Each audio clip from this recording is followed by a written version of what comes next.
I have a question for you. Which of these two cables would you prefer to use if you had your choice? The one that's neatly coiled, doesn't need any untangling, it's ready to roll and it'll lay flat, or this pile of black spaghetti that you're going to need to spend several minutes untangling and it's never going to lay nice? I'm going to bet that most of you, like me, are going to choose to use the neatly coiled cable. But what if I told you that 5 minutes ago, this cable looked just like this pile of black spaghetti? In this video, I'm going to teach you how to cook that black spaghetti, and I don't mean squid ink pasta, into a nicely coiled cable. Now this trick is great because it's really easy and you don't need very much to accomplish it. You need, of course, your tangled cable that you want to untangle. You need a heat gun. And lastly, you're going to need something cylindrical that you can wrap your cable around. That's about the size of the cable wraps that you want to have. In this case, I used this empty paint can, which I found laying around my house and just happened to be the same size as I like to loop my cables. The first step of this process is actually quite easy. You're going to take your cable that you want to straighten out and you're going to wrap it around your paint can. Start at the bottom and work your way to the top, straightening out any kinks or twists in the cable as you go. The real trick to this is that you want to make sure that your coiled cable, once it's coiled all around your paint can, looks like a closed up slinky. You don't want to have any parts of it that are sticking out, jutting out. You want it to be a nice, smooth, round, flat coil. Don't be afraid to take your time with this because this is the most important part of the process. And actually, once we've completed our coil all the way around the paint can, we're going to take a closer look to make sure that the coil is in fact pretty tight.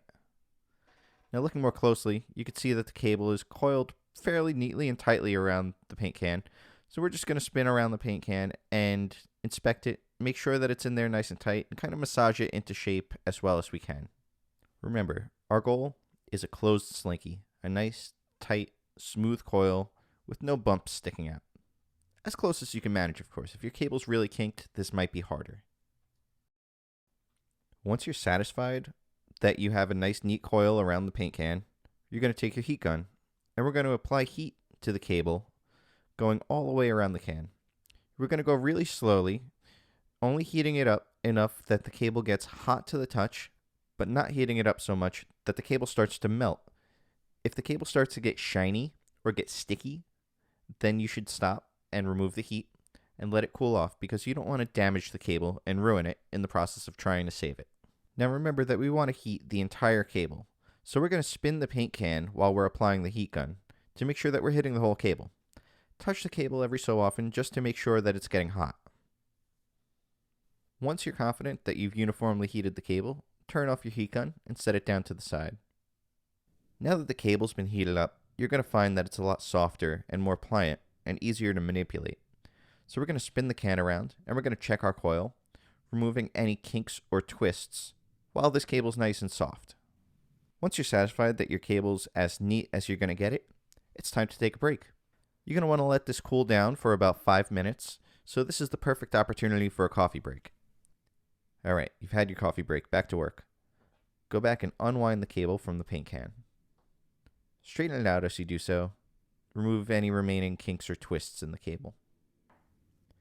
Now you're going to notice right away that the cable is straighter and most of the kinks have been worked out if you've done this right. It's already going to be easier to manage. So now, to keep it from getting tangled again, you're going to coil it neatly using your over-under method, which is a way, for those of you who are unfamiliar, of coiling your cables and keeping them neat and tangle-free.